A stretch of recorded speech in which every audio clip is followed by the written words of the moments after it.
엄마, 눈에 거슬리면 그냥 나가세요. 아들의 목소리가 우리 집 벽에 쩌렁쩌렁 울렸다. 나를 향해 소리치고 있었다. 내 준영이 나의 유일한 아들. 평생 한 번도 나에게 이렇게 소리친 적이 없었다. 내 이름은 김선영. 올해 56세다. 초등학교 교사로 30년을 근무했다. 8년 전 남편 민준 씨는 갑작스러운 심근경색으로 세상을 떠났고 나 홀로 남겨졌다. 나에게는 아들 준영이 하나뿐인데 오늘 그 애가 나를 보는 눈빛은 마치 내가 평생 갚아야 할 원수라도 되는 것 같았다. 지금부터 내가 들려줄 이야기는 나의 삶을 송두리째 바꿔놓았다. 그때 나는 내 침실 문 앞에 서서 눈앞의 광경을 도저히 이해할 수 없었다. 미경 아주머니, 즉 내 며느리 수진의 친정 엄마가 내 침대에서 자고 있는 것이 아닌가. 그분은 내 침대 시트 사이에 누워 있었고 주변에는 그분의 물건들이 가득했다.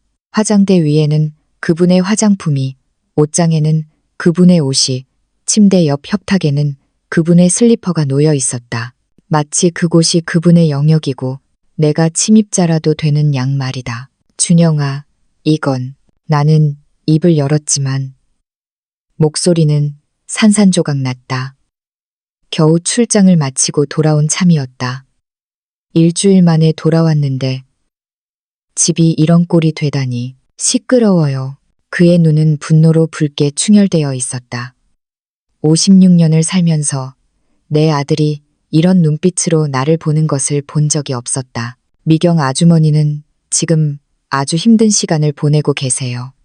휴식이 필요하고 편안한 공간이 필요해요. 그런데 엄마는 돌아오자마자 이깟 방 하나 가지고 난리를 피우는 거예요. 이깟 방 하나? 이 몇 글자는 거의 내 이빨 사이에서 비집고 나왔다. 준영아, 그건 내 방이야. 내 침대야. 여긴 우리 집이야. 여기도 우리 집이에요. 그가 더 크게 소리쳤다. 우리도 여기 살고 있고 수진이도 수도세랑 전기세를 내고 있잖아요. 우리도 권리가 있어요. 한마디 한마디가 칼날처럼 내 심장을 꿰뚫었다. 발밑에 땅이 흔들리는 것 같았다. 그분은 편안한 환경이 필요해요. 그는 목소리를 조금 낮췄지만 말투에 담긴 냉담함은 여전히 낯설게 느껴졌다. 그분은 채원이 외할머니예요. 수진이는 엄마가 힘들어하는 모습에 거의 무너져 가고 있어요. 그런데 엄마가 할 수 있는 거라고는 자기 자신밖에 생각하지 않는 것뿐이잖아요. 하지만 나는 설명하려고 했다. 만약 도움이 되는 게 그렇게나 고통스럽다면. 그가 내 말을 끊었다. 만약 엄마가 조금의 공감 능력도 없고 엄마 개인의 편안함이 이 집의 행복보다 더 중요하다고 생각한다면. 그는 잠시 멈췄다. 나를 바라보는 그 경멸하는 눈빛은 내 친아들에게서 나올 거라고는 꿈에도 생각 못했다. 그럼 나가세요. 아무도 엄마를 붙잡지 않아요. 그렇게 억울하다면 떠나도 돼요. 이어서 귀청을 찢는 듯한 침묵이 흘렀다. 떠나도 돼요. 이 네 글자는 사형 선고처럼 내게 쏟아졌다. 이 몇 글자는 나를 말살시켰고 나를 쓸모없는 존재로 만들었으며 내 집에서 나를 이방인으로 만들었다. 나는 그 자리에 서 있었다. 56년 평생을 이 남자에게 바쳤는데 그가 나를 내 집에서 쫓아내려 하다니. 그의 장모님을 위해, 그의 아내의 엄마를 위해, 겨우 6년도 채 알지 못한 그 여자를 위해 말이다. 그때 수진이 준영의 뒤편 복도에 나타났다. 그녀는 내 손녀 채원이를 품에 안고 있었다. 아이는 세상 모르고 곤히 잠들어 있었다. 이 모든 상황을 알지 못한 채 수진은 아무 말도 하지 않았다. 그저 나를 바라보는 눈빛은 제발 좀 그만해요. 철 좀 들어요. 라고 말하는 듯 했다. 나는 입을 열었다. 하고 싶은 말이 너무나 많았다. 준영에게 오살 때 폐렴에 걸렸을 때 누가 밤새워 간호했는지, 누가 그의 대학 등록금을 내기 위해 금 귀걸이를 팔았는지, 아빠 장례식에서 그가 온몸을 떨며 아파할 때 누가 그의 손을 꼭 잡고 있었는지 상기시켜 주고 싶었다. 하지만 나는 아무 말도 하지 않았다. 침묵을 택했다. 왜냐하면 어떤 침묵은 천마디 말보다 더 무겁기 때문이다. 그리고 나의 침묵은 30년간의 무조건적인 사랑을 담고 있었고 그 사랑은 이 순간 잔인하게 쓰레기통에 버려졌다. 나는 허리를 굽혀 바닥에 놓인 여행 가방을 들었다. 출장에서 돌아올 때 입었던 옷을 그대로 입고 있었다. 고속버스에서 풍기는 피곤한 냄새가 여전했다. 6시간을 운전해서 집에 돌아왔는데 그 대가가 고작 이것이라니. 나는 마지막으로 아들을 보았다. 이제는 알아볼 수 없는 그 남자. 그 얼굴은 분명 내 준영인데 마음은 내가 알지 못하는 낯선 사람 같았다. 그리고 나는 몸을 돌려 떠났다. 나는 천천히 계단을 내려갔다. 한 걸음 한 걸음, 계단 하나하나가 추억이었다. 여기서 나는 막 걸음마를 배우던 그를 안고 있었다. 여기서 그는 넘어지고 무릎을 다쳤다. 여기서 무더운 여름 오후, 우리는 함께 앉아 아이스크림을 먹었다. 위층에서 준영의 거친 숨소리가 들렸다.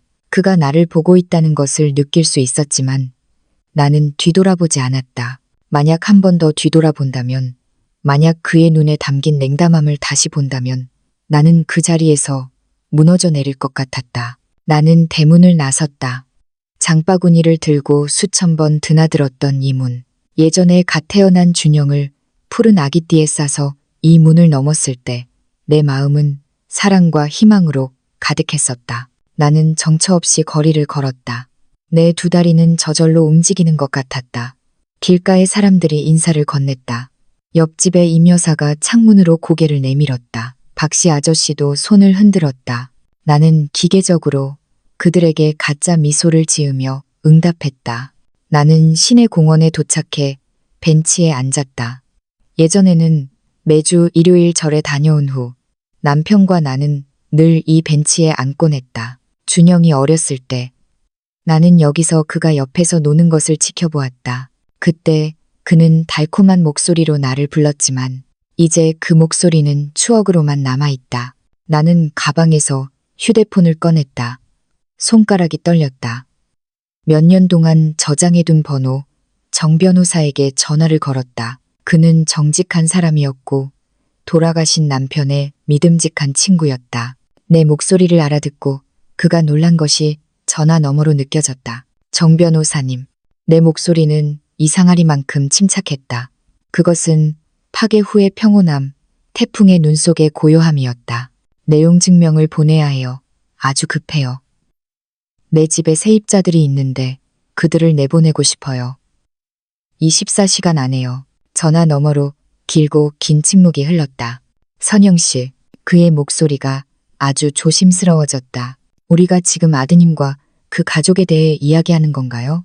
네, 정말 괜찮으시겠어요? 뭘 하시는지 아시겠어요? 나는 다시 준영의 눈을 보았다. 분노로 가득 차고 경멸로 가득 찬. 나는 다시 그 소리를 들었다. 떠나도 돼요. 아주 확실해요. 1시간 후에 서류 가지러 갈게요. 어디 계세요? 한강 비즈니스 호텔 203호요. 나는 전화를 끊었다. 나는 그렇게 공원 벤치에 앉아 황혼이 마을 전체를 감싸는 것을 바라보았다. 멀리 절에서 종소리가 6번 울렸다. 공원은 퇴근하는 사람들로 붐비기 시작했다. 연인들은 손을 잡고 산책하고 엄마들은 아이들을 데리고 가족들은 함께 모였다. 그리고 나는 그곳에 홀로 앉아 있었다. 여행 가방 하나와 산산조각 난 마음을 안고서. 왜냐하면 준영은 몰랐기 때문이다. 그들 누구도 상상하지 못했기 때문이다. 나의 침묵은 약함도 순종도 체념도 아니었다. 그것은 폭풍 전의 고요함이었다. 앞으로 24시간 안에 내 아들은 그가 잊고 있었던 한 가지를 깨닫게 될 것이다.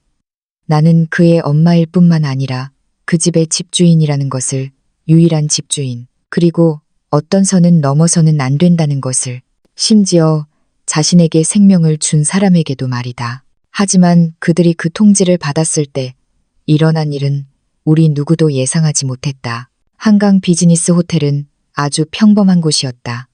작고 그럭저럭 깨끗했다. 우리 집과는 비교도 안 되지만 그 순간 그곳은 나에게 전부였다. 203호에서는 싸구려 라벤더 향과 외로움의 냄새가 났다.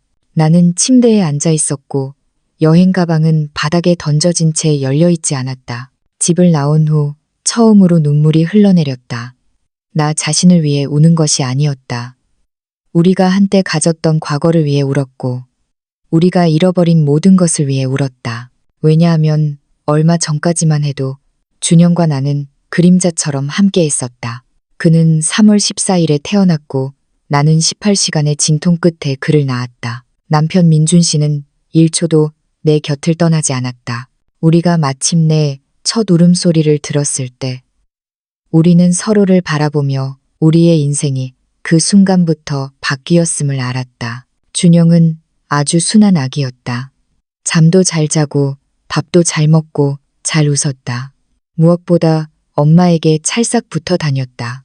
어릴 때부터 내 품에 안겨 가슴에 얼굴을 묻고 통통한 작은 손으로 내 얼굴을 만지는 것을 좋아했다. 이 아이는 정말 엄마 껌딱지야. 민준 씨는 항상 웃으며 말했다. 그 말은 사실이었다. 준영과 나 사이에는 영원히 끊어지지 않을 것 같은 연결고리가 있었다. 나는 그가 방과 후 집에 오던 오후들을 기억한다. 나는 학교에서 하루 종일 가르치느라 녹초가 되어 집에 돌아왔지만 준영은 항상 창가에서 나를 기다렸다. 내 차를 보자마자 뛰어나와 엄마 왔어요 하며 나를 품에 안았다. 마치 몇 년 만에 보는 것처럼 겨우 8시간 떨어져 있었을 뿐인데도 말이다. 민준 씨는 건설 회사에서 일했고 우리는 많은 돈을 벌지는 못했지만 부족하지는 않았다. 우리는 시내의 작은 아파트, 방 2개 거실 하나짜리에서 살았다. 부엌은 너무 작아서 우리 셋이 들어가기에도 비좁았지만 우리는 행복했다. 언젠가는 민준 씨는 내가 요리하는 동안 뒤에서 나를 안으며 말했다. 우리는 우리만의 단독 주택을 가질 거야. 정원도 있고 준영이가 뛰어놀 공간도 있고 우리만의 큰 방도 있는. 언젠가는 나도 웃으며 그 말을 되풀이했다. 언젠가는 그 언젠가는 준영이 8살 때 찾아왔다. 민준 씨는 몇 년 동안 아껴 쓰고 저축했다. 나도 마찬가지였다. 우리는 옷장 깊숙한 곳에 있는 비스킷 깡통에 돈을 숨겼다. 동전부터 꼬깃꼬깃한 지폐까지 월세와 식료품비를 내고 남은 모든 돈이었다. 우리는 교외에 땅을 샀다. 크지는 않았지만 우리 것이었다. 민준 씨는 직접 집을 설계했다. 식탁 위에 간단한 스케치에서 청사진으로 2층짜리 방 3개, 앞에는 작은 정원, 우리는 조금씩 집을 지어 나갔다. 주말에는 민준 씨와 내가 공사 현장에 갔다. 그는 벽돌을 쌓고 나는 시멘트를 섞었다. 준영은 아직 지어지지 않은 벽 사이에서 뛰어놀며 이곳에 살게 될 모습을 상상했다. 여기가 내 방 맞지? 그는 구석을 가리키며 물었다. 응, 바로 여기야. 내 왕자님. 우리는 3년 만에 집을 완성했다. 3년의 고된 노동. 손에는 물집이 잡혀 아팠지만 욕실의 마지막 타일 한 조각을 붙이던 날 우리 셋은 텅 빈 거실에서 서로를 안고 행복의 눈물을 흘렸다. 이건 우리 거야. 민준 씨가 말했다. 완전히 우리 거야. 아무도 빼앗을 수 없어. 우리는 7월의 어느 오후에 이사했다. 준영은 그때 11살이었다. 그는 흥분해서 집안을 뛰어다니고 계단을 오르내리고 문을 열고 닫고 모든 창문 밖을 내다보던 것을 기억한다. 우와, 정말 커. 세상에서 제일 예쁜 집이야. 그날 밤 우리는 거실 바닥에 앉아 저녁을 먹었다. 가구가 아직 도착하지 않았기 때문이었다. 우리는 골목 어기 할머니 분식집에서 사온 김밥과 떡볶이를 먹었다. 셋이 둥글게 모여 음식을 나누며 끊임없이 웃었다. 건배, 민준 씨가 손에 든 사이다 잔을 들고 말했다. 이 집을 위해, 우리 가족을 위해, 우리가 함께하는 것을 위해 우리는 잔을 부딪혔다. 그 순간 남편과 아들을 보며 세상에 이보다 더 완벽한 것은 없다고 느꼈다. 세월이 흘렀다. 준영은 자라 청소년이 되고 젊은이가 되었다. 그는 항상 책임감이 강하고 성실했으며 나에게도 다정했다. 17살 때 민준 씨는 몸이 불편해지기 시작했다. 가슴이 답답하고 쉽게 피곤해했다. 일이 너무 힘들어서 그래. 그는 말했다. 나는 그가 늙었다고 놀렸지만 그때 그는 겨우 52살이었다. 어느 일요일 아침 우리가 아침 식사를 하고 있을 때 민준 씨는 갑자기 가슴을 움켜쥐었다. 그의 얼굴은 순식간에 새하얗게 변했다. 우리가 반응할 틈도 없이 그는 의자에서 쓰러졌다. 준영이 비명을 질렀다. 우리는 구급차를 불렀고 15분 만에 도착했지만 이미 늦었다. 민준 씨는 병원으로 가는 도중에 세상을 떠났다. 심각한 심근경색, 너무나 갑작스럽게 작별 인사 한마디 없이 떠나버렸다. 내 세상이 무너졌다. 17살의 준영은 나의 기둥이 되었다. 밤에 내가 울 때 그가 나를 안아주었다. 장례식의 모든 절차를 그가 처리했다. 그는 항상 나에게 걱정 마세요. 제가 있잖아요. 혼자가 아니에요. 라고 말했다. 몇 달 동안 나는 정상적인 생활을 할 수 없었다. 로봇처럼 일어나 학교에 가서 가르치고 돌아와서는 방에 틀어박혔다. 준영은 밥을 짓고 청소를 하고 따뜻한 차를 가져다 주었다. 내가 말을 할 수 없을 때 그는 조용히 내 옆에 앉아주었다. 엄마를 절대 버리지 않을 거예요. 어느 날 밤 그가 내게 말했다. 나는 침대에 누워 천장을 바라보았고 그는 내 옆에 앉아 내 손을 잡고 있었다. 무슨 일이 있어도 저는 항상 엄마 곁에 있을 거예요. 약속해요. 이 약속은 내 인생에서 가장 어두웠던 한 해를 지탱해 주었다. 천천히 나는 다시 일어섰다. 준영은 대학에 합격했다. 그는 경영학을 전공했고 가게를 돕기 위해 온갖 아르바이트를 했다. 그는 한 번도 불평하지 않았고 한 번도 내가 부담스럽다고 느끼게 하지 않았다. 이 집은 엄마 거예요. 내가 그에게 돈을 주려고 할 때마다 그는 항상 그렇게 말했다. 엄마랑 아빠가 저를 위해 지은 거예요. 이건 제가 최소한 할 수 있는 일이에요. 그는 우수한 성적으로 졸업하고 영업팀에서 좋은 직장을 구했다. 그리고 수진을 만났다. 처음에는 그에게 좋은 인상을 받았다. 예의 바르고 단정하고 준영을 행복하게 해줄 것 같았다. 2년 후 그들은 결혼했다. 작고 따뜻한 결혼식이었다. 아들이 버질로드 끝에 서 있는 것을 보며 나는 감동의 눈물을 흘렸다. 잘 부탁해요. 나는 수진에게 사적으로 말했다. 그는 좋은 남자예요. 최고 중에 최고죠. 알아요. 그녀는 웃으며 대답했다. 제가 정말 운이 좋죠. 다음 해 그들은 채원이를 낳았다. 나의 손녀, 나의 기쁨. 내가 처음 그 아이의 작은 눈이 감겨 있고 작은 주먹을 쥐고 있는 것을 보았을 때 민준 씨도 그곳에 함께 있는 것 같았다. 모든 것이 의미를 가지는 것 같았다. 그들은 원래 시내의 작은 아파트에 살았는데 월세가 비쌌다. 수지는 종종 공간이 부족하고 시끄럽고 아이가 뛰어놀 녹지가 없다고 불평했다. 왜 다시 이사 오지 않니? 어느 날 가족 식사 자리에서 내가 그들에게 말했다. 집의 공간도 넓고 채원이는 정원에서 놀 수 있고 너희도 돈을 좀 모을 수 있잖아. 준영은 내가 익숙한 감사함으로 가득 찬 눈으로 나를 보았다. 엄마, 정말 괜찮으세요? 그럼 아주 확실해. 이 집은 나 혼자 살기엔 너무 커. 집이 북적북적했던 때가 너무 그리워. 3달 후 그들은 다시 이사 왔다.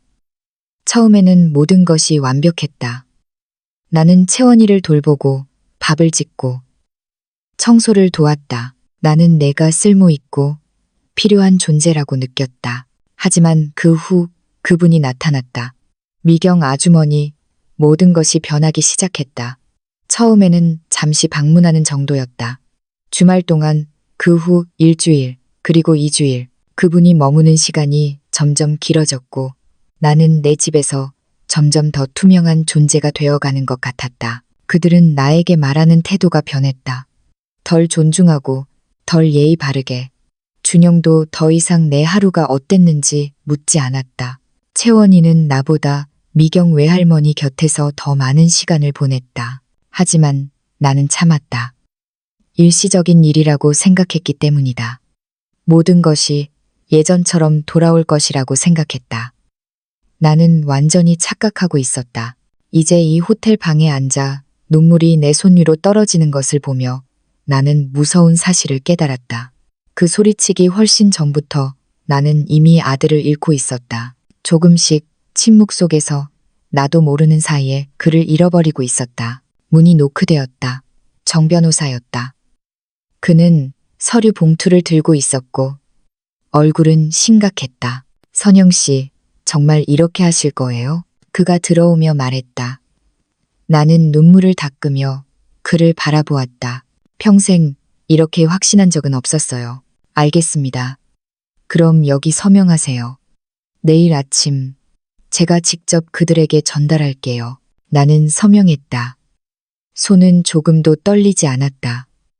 서명 하나하나마다 내 마음속 어딘가가 단단해지고 강해지는 것을 느꼈다. 왜냐하면 내 아들은 아주 중요한 것을 잊고 있었기 때문이다. 어릴 적 내가 그에게 가르쳐 주었던 것. 사람으로서 행동에는 결과가 따른다는 것을. 그리고 그는 가장 고통스러운 방식으로 곧 그것을 배우게 될 것이다. 그날 밤 나는 잠들지 못했다. 호텔 침대에 앉아 천장을 응시하며 지난 몇 년간의 모든 순간을 되짚었다. 내가 아들을 잃어버린 정확한 순간이 언제였는지 단서를 찾고 있었다. 아침 6시. 나는 일어나 샤워를 하고 여행 가방에 있던 옷을 입었다. 검은 바지, 흰 셔츠, 특별할 것 없는 옷이었지만 나는 머리를 단정하게 빗고 립스틱을 살짝 발랐다. 존엄하고 강하게 보이고 싶었다. 그들이 내가 무너지는 모습을 보게 하지 않을 것이기 때문이다. 정 변호사는 8시 정각에 호텔에 도착했다. 그는 준비된 서류를 들고 있었다. 공식적이고 냉정한 법적 통지서, 내 아들의 고함 소리만큼이나 냉정한. 제가 혼자 갈까요? 그가 내게 물었다. 선영 씨는 굳이 안 계셔도 돼요. 아니요. 나는 단호하게 대답했다. 저도 같이 갈 거예요. 그들에게 이걸 전달할 때 그들의 표정을 보고 싶어요. 우리는 우리 집으로 돌아갔다. 정 변호사가 벨을 눌렀다. 잠시 후 수진이 문을 열었다. 그녀의 얼굴은 짜증과 경멸로 가득 차 있었다. 무슨 일이에요? 그녀의 목소리는 차가웠다. 박수진 씨, 정 변호사가 침착하게 말했다. 저는 정민호 변호사입니다. 이 김선영 씨의 대리인입니다. 이 문서를 전달하기 위해 왔습니다. 그는 서류 봉투를 내밀었다. 수지는 그것을 낚아채듯 받아들고는 펼쳐 읽었다. 그녀의 얼굴은 순식간에 새하얗게 변했다. 이게 뭐예요? 내용 증명. 24시간 이내에 나가라고요. 이게 무슨. 그녀가 믿을 수 없다는 듯이 말했다. 이건 말도 안 돼요. 우린 못 나가요. 그녀는 거의 비명을 질렀다. 그때 준영이 복도에서 나왔다. 그는 아직 잠옷 차림이었다. 미경 아주머니도 그의 뒤를 따랐다. 무슨 일이야, 수진아? 준영이 물었다. 수진은 서류를 그의 얼굴에 들이밀었다. 당신 엄마가 우리를 쫓아내려고 해요. 24시간 안에 나가라고요. 준영이 서류를 받아들고 읽기 시작했다. 그의 얼굴도 점점 굳어졌다. 엄마, 이게 무슨 소리예요? 그는 나를 바라보았다. 그 눈빛은 여전히 분노로 가득 차 있었지만 이제는 혼란도 섞여 있었다. 저희는 이미 이 집의 일부 지분을 가지고 있어요. 수진이 팔짱을 끼고 말했다. 그래서 유감스럽게도 말씀드리지만 당신의 24시간 통지는 아무 소용이 없어요. 당신은 우리를 쫓아낼 수 없어요. 이 집은 당신과 마찬가지로 우리도 살 권리가 있어요. 나는 준영을 바라보았다. 그는 여전히 나를 똑바로 보지 못했다. 그의 손은 주머니에 꽂혀 있었고 턱은 굳게 다물려 있었다. 준영아, 내 목소리가 떨렸다. 너 이 사실을 알고 있었니? 마침내 그가 고개를 들어 나를 바라보았다. 그의 눈빛에서 내 마음을 산산조각 내는 것을 보았다. 죄책감. 수진이가 그냥 안전을 위해서라고 했어요. 그가 힘없이 말했다. 엄마에게 무슨 일이 생길 경우 최소한의 보장은 있어야 한다고요. 전 그걸 어디에 쓸 줄 몰랐어요. 쓸 줄 몰랐다고요? 수진이 그의 말을 끊었다. 우리의 합법적인 권리를 행사하기 위해서요. 당신 엄마가 아무 이유 없이 우리를 집에서 쫓아내려 할 때 너희가 먼저 나를 쫓아냈기 때문에 내가 너희를 쫓아내는 거야. 나는 소리쳤다. 더 이상 마음속 분노를 억누를 수 없었다. 너희가 나에게 소리치고 너희가 내 집에서 나를 이방인처럼 느끼게 했기 때문에 정말 연기 잘하시네요. 수진이 경멸하듯 응수했다. 우리는 그저 작은 부탁 하나 한 거예요. 엄마 방을 우리 엄마에게 며칠 내어주는 것뿐인데 결국 엄마는 이런 막장 드라마를 연출하는군요. 예전처럼요.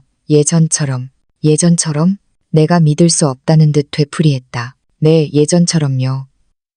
당신은 항상 피해자였고 항상 가장 억울하고 가련한 선영 언니였죠. 불쌍한 시어머니. 당신은 한 번도 다른 사람을 생각하지 않았어요. 한마디 한마디가 무거운 주먹 같았고 한 문장 한 문장이 칼날 같았다. 수진아, 그만해. 준영이 힘없이 말했다. 정말 그만이야? 수진이 그에게 돌아섰다. 당신 엄마가 우리를 쫓아내고 온 마을 사람들 앞에서 우리를 망신주고 우리를 사기꾼처럼 보이게 했는데 당신은 아직도 그분 편을 들고 있어? 나는 그분 편을 들지 않았어. 당신은 항상 그분 편이야. 수진이 이제는 소리쳤다. 항상 그분이야. 항상 당신의 소중한 엄마. 도대체 언제쯤 이해할 거야? 이제 내가 당신의 가족이고 채원이랑 나야. 그분이 아니라. 이어서 죽음 같은 침묵이 흘렀다. 나는 거실에 있는 모든 사람들을 보았다. 모두 연극을 보는 것처럼 우리를 쳐다보고 있었다. 마치 내 고통이 그들의 오락거리라도 되는 양. 그리고 나는 내 아들을 보았다. 내가 이제는 알아볼 수 없는 그 남자. 그는 그 자리에 서서 아무 말도 하지 않았다. 그의 아내가 나를 이렇게 짓밟도록 내버려 두고 있었다. 아무 말도 안 할 거니? 내가 그에게 직접 물었다. 그가 나에게 이렇게 말하도록 내버려 둘 거야? 준영은 입을 열었다가 다시 닫고 다시 고개를 숙였다. 그 침묵이 그가 나에게 줄 수 있는 가장 분명한 대답이었다. 좋아. 내 목소리는 이상하리만큼 침착하게 들렸다. 너희 말이 맞아. 계약은 합법적이야. 나는 24시간 안에 너희를 쫓아낼 수 없어. 수진이 승리의 미소를 짓는 것을 보았다. 하지만 나는 말을 이었다. 나는 다른 것을 할 수 있어. 이 집은 내 명의로 되어 있고 내 이름밖에 없어. 나는 수도, 전기, 가스를 끊어달라고 신청할 수 있어. 수도세, 전기세, 가스비를 내지 않으면 되잖아, 안 그래? 이 90일 동안 나는 너희를 아주 불편하게 만들 수 있어. 수진의 미소가 사라졌다. 감히 그녀가 말했다. 어디 해봐. 정 변호사가 내 어깨를 두드렸다. 선영 씨, 이건 좋은 생각이 아니에요. 그들이 당신을 고소할 수도 있어요. 상관없어요. 내가 그의 말을 끊었다. 그들이 법의 허점을 이용하려고 한다면 나도 그렇게 할 거예요. 그들이 치사하게 굴려고 한다면 나는 더 잔인하게 굴 수 있어요. 바로 그때 준영이 마침내 입을 열었다. 오늘 중 가장 큰 목소리였다. 그만. 두 사람 다 그만해요. 모두 그를 돌아보았다. 엄마, 수진아, 둘 다 입 다물어요. 이건 이미 통제불능이야. 우리는 이 집 때문에, 방 하나 때문에, 체면 때문에 이 가정을 망치고 있어요. 이건 체면 때문이 아니야. 내가 떨리는 목소리로 말했다. 이건 존중 때문이고 존엄 때문이고 내 집에서 쓰레기 취급받지 않기 위해서야. 그리고 너는 그걸 이해 못해. 그는 수진에게 말했다. 이 여자는 나를 키웠어. 나에게 모든 것을 주었어. 당신은 내가 그분을 공기처럼 대하라고 요구할 수 없어. 그럼 나는? 수진의 눈에 눈물이 고였다. 나는 중요하지 않아? 우리 엄마는 중요하지 않아? 그분만 중요해? 준영은 두 손으로 얼굴을 감쌌다. 그는 지쳐 보였고 거의 무너져 내릴 것 같았다. 뭘 어떻게 해야 할지 모르겠어. 그가 마침내 말했다. 이 엉망진창을 어떻게 수습해야 할지 모르겠어. 바로 그 순간 나는 가방에 줄곧 넣어두었던 서류철을 꺼냈다. 아침에 정 변호사가 준 그 서류철. 어쩌면 이게 도움이 될지도. 나는 서류철을 식탁 위에 던졌다. 어쩌면 이걸 보면 무슨 일이 일어났는지 이해할 수 있을 거야. 수진의 얼굴이 새하얗게 변했다. 그게 뭔데요? 왜 직접 열어보지 않아? 준영이 식탁으로 걸어가 서류철을 집어들고 읽기 시작했다. 나는 그의 표정이 변하는 것을 보았다. 혼란에서 놀라움으로, 놀라움에서 믿을 수 없다는 표정으로, 그리고 마침내 공포로. 이게 뭐야? 수진아, 그의 목소리가 떨렸다. 설명해 줄 수 있어. 이건 당신의 대화 기록이야. 당신이 올린 글. 당신이 인터넷에서 나를 욕하고 그분을 집에서 쫓아낼 계획을 세웠다고? 그의 목소리가 점점 커졌다. 이게 사실이야. 이 모든 걸 당신이 썼어? 수지는 대답하지 않았다. 그저 바닥을 응시했다. 대답해. 그가 마침내 소리쳤다. 네, 제가 썼어요. 그래서 뭐요? 제가 말한 건 다 사실이에요. 당신 엄마는 통제광이고 너무 간섭이 심해요. 네, 저는 그분이 가길 바랐어요. 왜냐하면 이 집은 우리 것이어야 해요. 그분 것이 아니라. 이어서 귀청을 찢는 듯한 침묵이 흘렀다. 준영의 손에 들려있던 서류철이 바닥에 떨어졌다. 종이들이 바닥에 흩뿌려졌다. 모든 글귀, 모든 거짓말이 햇빛 아래 드러나 모두에게 보였다. 당신이 나를 조종하고 있었어. 준영은 거의 숨을 헐떡이며 말했다. 지난 몇 달 동안 당신은 나에게 우리 엄마가 문제라고 믿게 만들었어. 그분이 우리가 사는 것을 방해한다고. 그런데 처음부터 끝까지 당신이었어. 준영아, 나는 그저 우리를 위해서였어. 우리를 위해서. 나와 엄마의 관계를 망치는 게 우리를 위해서라고? 거실에 있던 사람들이 웅성거리기 시작했다. 수진의 변호사 얼굴은 새하얗게 질렸다. 저는 이만 가봐야겠네요. 그가 말하고는 재빨리 서류들을 가방에 넣었다. 하나둘씩 모든 친척과 지인들이 떠나기 시작했다. 아무도 이곳에 머물고 싶어 하지 않았다. 아무도 다가올 폭풍에 휘말리고 싶어 하지 않았다. 마침내 우리 몇 명만 남았다. 준영, 수진, 미경 아주머니, 정 변호사, 그리고 나. 미경 아주머니가 일어섰다. 품에는 채원이가 안겨 있었다. 수진아, 우리 가자. 그녀가 단호한 어조로 말했다. 우리는 여기서 모욕당할 필요 없어. 아니요. 준영이 말했다. 아무도 못 가요. 아직 안 끝났어. 오늘 바로 여기서 우리는 모든 것을 분명히 해야 해. 그는 나에게 돌아섰다. 지난 며칠 동안 처음으로 나는 내 아들을, 나의 진정한 아들을 보았다. 눈에는 눈물이 가득했고 마음은 산산조각 나 있었다. 엄마, 그가 목이 메어 말했다. 미안해요. 정말 미안해요. 이어서 일어난 일은 우리 누구도 예상하지 못했다. 엄마, 미안해요. 이 세 글자가 준영의 입에서 그렇게 깊은 고통을 담아 나오자 내 마음속 어딘가가 부서지는 동시에 치유되는 것을 느꼈다. 그가 나에게 한 걸음 한 걸음 다가왔다. 그리고 지난 며칠 동안 처음으로 내 아들이 나를 안아주었다. 그것은 형식적인 포옹이 아니었다. 강요된 포옹도 아니었다. 그것은 잘못을 저지른 아이가 엄마의 마음을 아프게 했다는 것을 깨달았을 때의 포옹 같았다. 악몽에서 깨어난 사람의 포옹이었다. 정말 미안해요. 그는 울면서 되풀이했다. 미안해요. 미안해요. 나는 아무 말도 할 수 없었다. 그저 그를 안아줄 뿐이었다. 그의 눈물이 내 어깨를 적시고 그가 떨고 있는 것을 느꼈다. 그리고 그렇게 오랜 어둠의 시간 후에 마침내 한 줄기 빛이 들어오는 것을 느꼈다. 준영아, 수진의 목소리가 이 순간을 깨뜨렸다. 정말 진심이야. 당신 정말 그 사람 말을 다 믿는 거야? 그 대화들은 맥락에서 벗어난 거야. 나는 그저 친구들에게 불평하고 스트레스를 풀었을 뿐이야. 누구나 시어머니한테 불평하잖아. 준영은 나를 놓아주고 눈물을 닦으며 아내를 돌아보았다. 아니, 수진아. 모든 사람이 시어머니를 자기 집에서 쫓아낼 계획을 몇 달 동안 세우지는 않아. 모든 사람이 남편을 세뇌해서 자기 엄마를 적으로 만들지는 않아. 나는 당신을 세뇌하지 않았어. 나는 그저 당신이 사실을 직시하도록 도왔을 뿐이야. 사실을 직시하도록? 준영이 소리쳤다. 아니면 나를 속인 거야?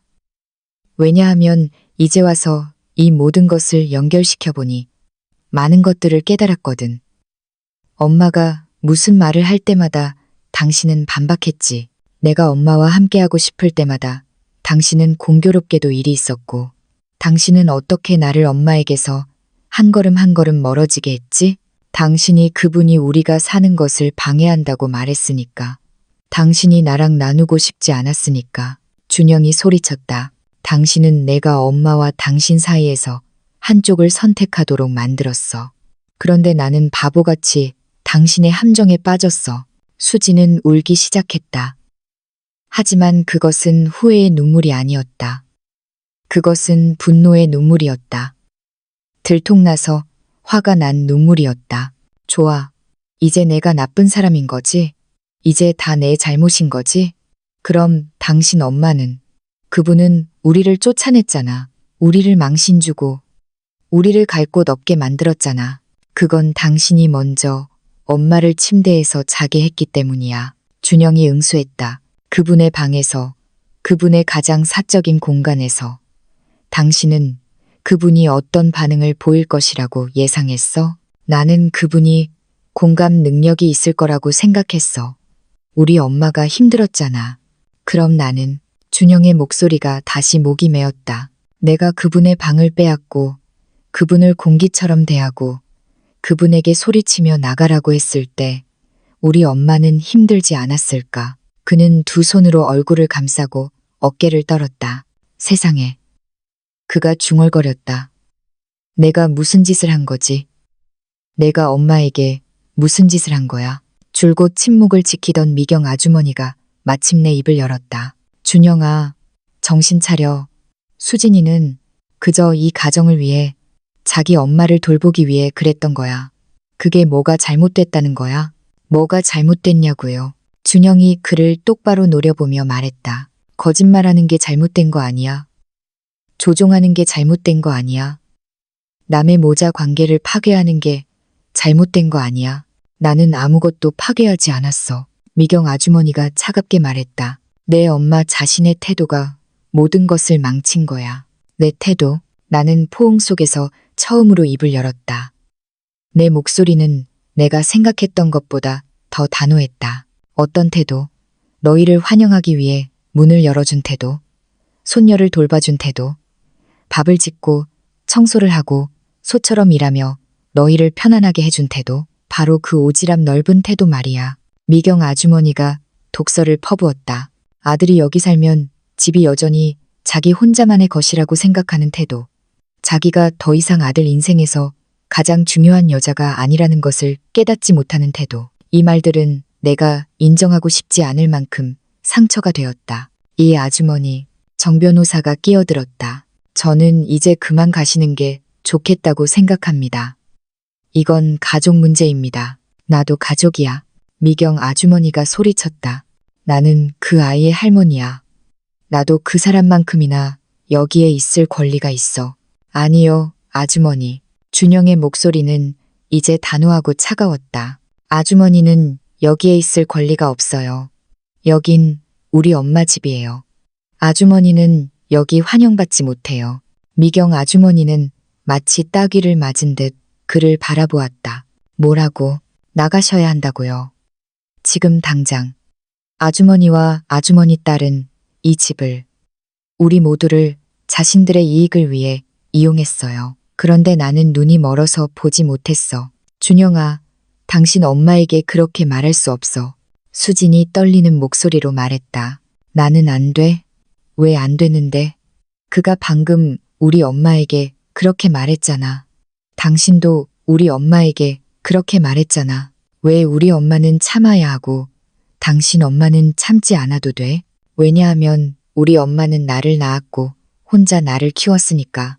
이혼으로 너무 힘들었잖아. 그분은 존중받을 자격이 있어. 그럼 우리 엄마는? 준영이 다시 소리쳤다. 우리 엄마와 나는 의지하며 살지 않았나?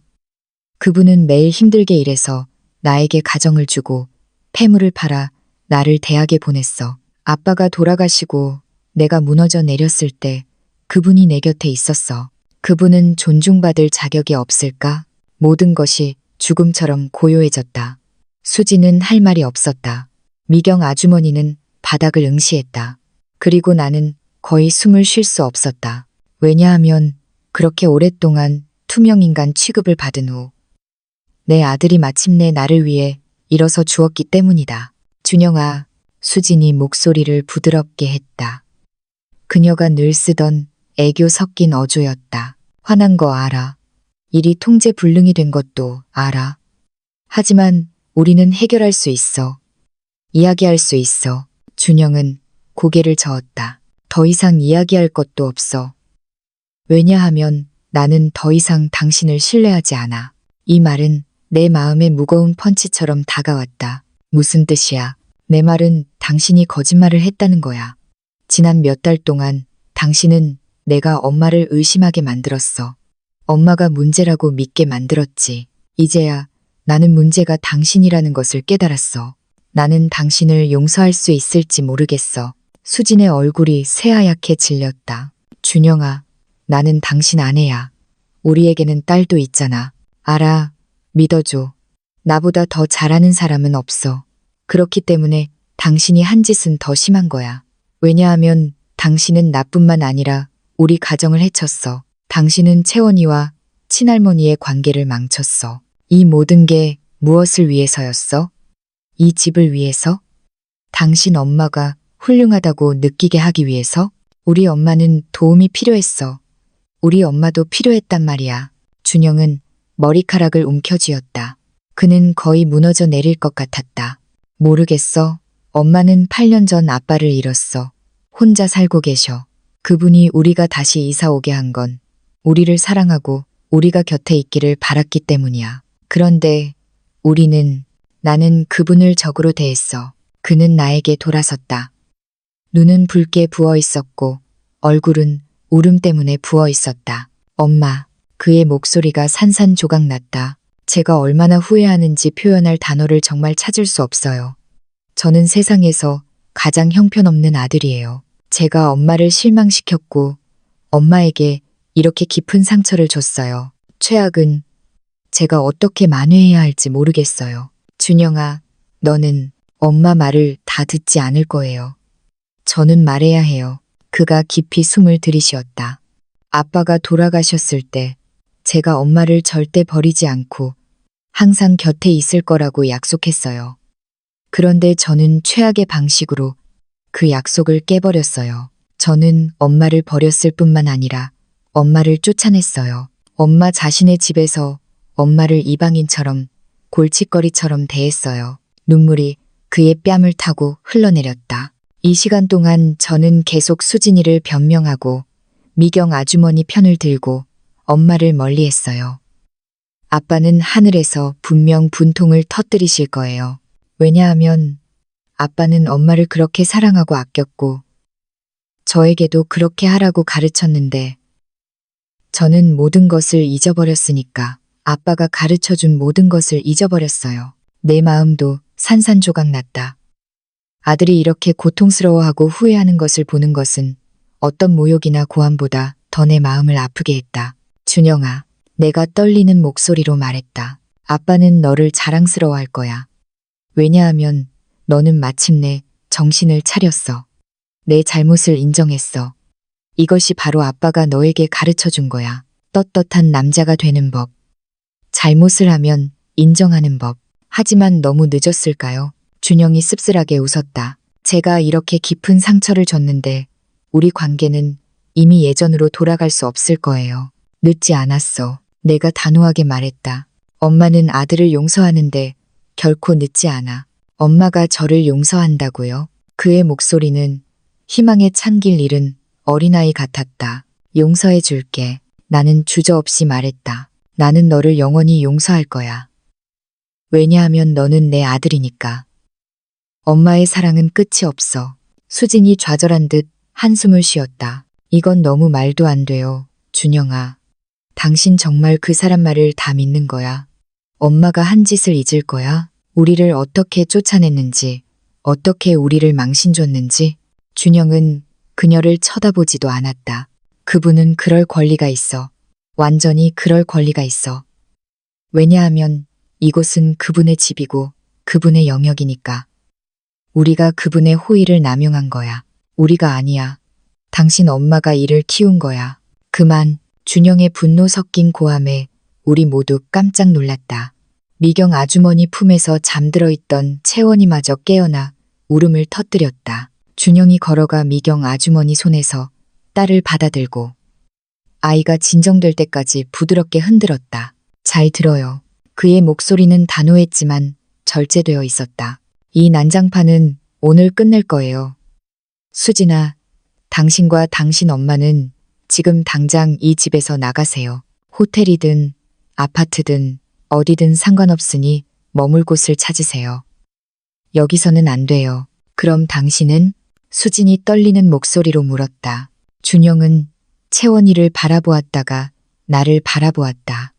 나는 그의 눈에서 갈등을 보았다. 남편의 역할과 아들의 역할이 싸우고 있었다. 나는 너희와 함께 갈 거야. 그가 마침내 말했다. 왜냐하면 당신은 내 아내고 채원이는 내 딸이니까. 나는 시간을 가지고 이 모든 것을 생각하고 다음 단계를 결정해야 해. 이 말은 내 마음에 무거운 펀치처럼 다가왔다. 왜냐하면 이 모든 일에도 불구하고 진실을 깨달았음에도 불구하고 내 아들은 떠나기로 선택했기 때문이다. 하지만 그는 이어서 다음 말을 했다. 하지만 우리는 엄마 돈을 쓰지 않을 거야. 수진아, 우리는 우리만의 공간을 찾고 우리 돈을 쓸 거야. 그리고 당신은 심리 상담사를 찾아가야 해. 왜냐하면 당신이 한 짓은 정상적이지 않고 아주 건강하지 못해. 이 결혼을 살리고 싶다면 치료를 받아야 해. 수지는 항의하려고 입을 벌렸지만 준영이 손을 들어 막았다. 협상은 없어. 치료를 받든지 아니면 이혼이야. 당신은 이 집을 잃고 나를 잃고 채원이를 잃고 모든 것을 잃을 거야. 수지는 입을 다물고 천천히 고개를 끄덕였다. 눈물이 흘러내렸다. 하지만 이번에는 조종하려는 눈물이 아니었다. 그것은 두려움의 눈물이었다. 모든 것을 잃을까봐 정말 두려워하는 눈물이었다. 그리고 한 가지 더. 준영이 말을 이었다. 이 사용대차 계약, 우리는 무효화해야 해. 어떤 방법으로든 반드시 무효화해야 해. 왜냐하면 이건 기만적인 수단으로 서명된 것이니까. 이 집은 원래대로 완전히 엄마 명의로 돌아가야 해. 정 변호사가 고개를 끄덕였다. 사기임을 입증할 수 있습니다. 증인도 있고 물증도 있습니다. 쉽지는 않겠지만 가능합니다. 준영은 채원이를 안고 나에게 걸어왔다. 내 손녀는 다시 잠들어 있었고 주변의 폭풍우에 대해 아무것도 알지 못했다. 엄마, 준영이 말했다. 제가 엄마의 어떤 것도 받을 자격이 없다는 것을 알아요. 제가 엄마에게 용서할 수 없을 만큼 상처를 줬다는 것도 알아요. 하지만 한 가지 부탁이 있어요. 단 하나뿐이에요. 무엇이니? 저 때문에 채원이를 외면하지 마세요. 채원이는 엄마를 사랑하고 엄마가 필요해요. 제가 엄마의 용서를 받을 자격이 없더라도 채원이는 무고해요. 나는 내 손녀를 바라보았다. 이 아이는 할아버지를 꼭 닮았다. 이 무고한 작은 생명은 이 전쟁의 무기로 사용되었다. 나는 절대 채원이를 외면하지 않을 거야. 나는 조용히 그의 머리를 쓰다듬었다. 채원이는 내 손녀야. 나는 그 아이를 사랑하고 영원히 사랑할 거야. 고마워요. 준영이 속삭였다.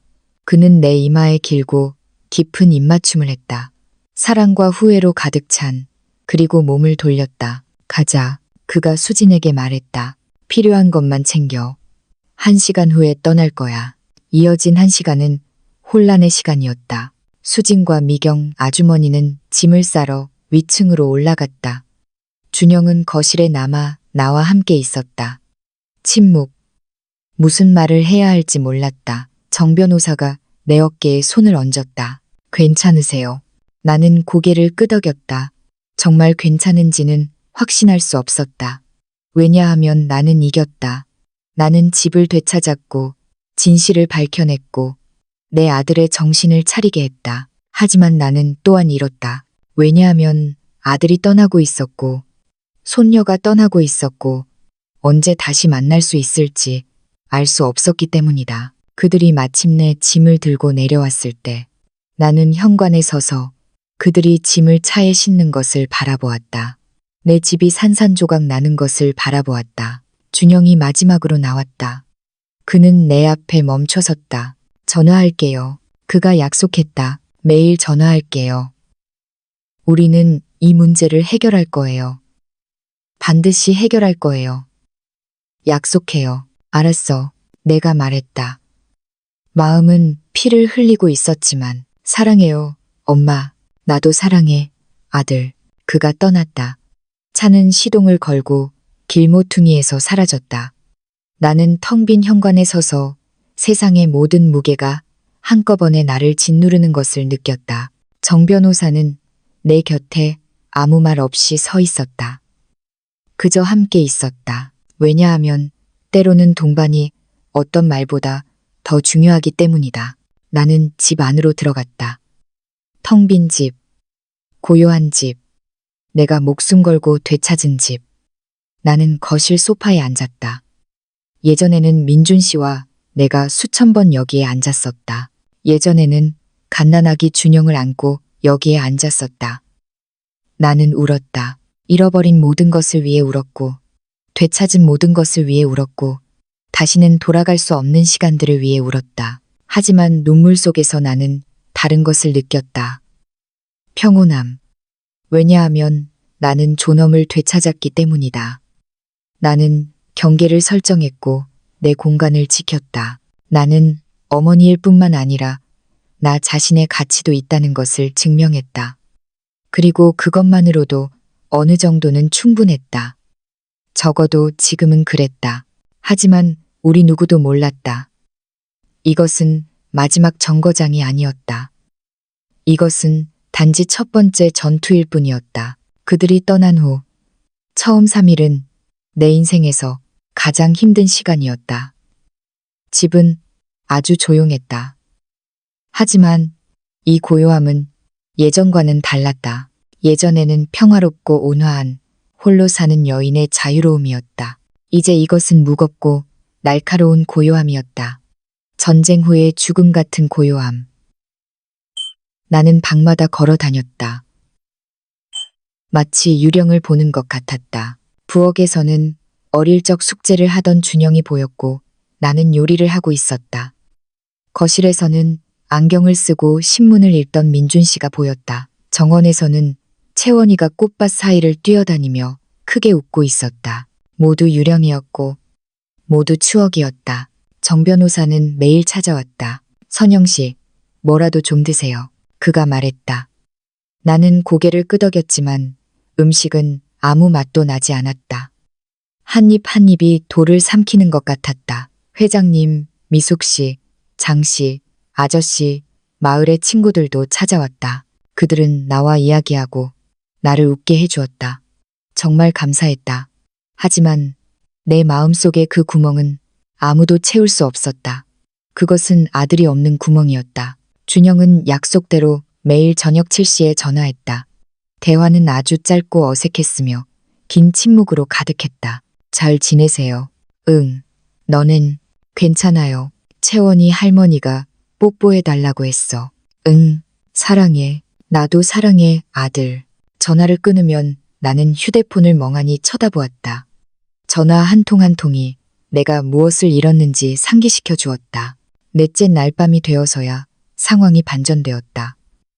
나는 되찾은 침실 침대에 앉아 침대 옆 협탁에 놓인 사진들을 보고 있었다. 민준 씨의 사진, 어릴 적 준영의 사진, 우리 가족 사진. 바로 그때 휴대폰이 울렸다. 준영에게서 온 전화가 아니었다. 이미 밤 11시였다. 나는 당황해서 전화를 받았다. 여보세요. 준영의 목소리였다.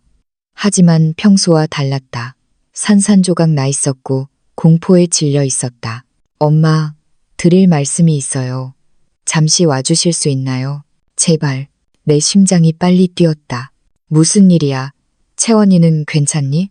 채원이는 괜찮아요. 하지만 저는 엄마가 필요해요. 나는 더 이상 묻지 않았다. 5분 만에 옷을 갈아입고 며칠 동안 만지지 않았던 차키를 들고 준영이 보내준 주소로 차를 몰았다. 시내의 작은 아파트였다. 문을 두드리자 준영이 바로 문을 열었다. 눈은 붉게 부어 있었고 머리는 헝클어져 있었다. 그는 초췌해 보였다. 무슨 일이야?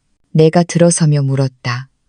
아파트는 아주 작고 방 2개 거실 하나짜리였다. 가구도 거의 없었다.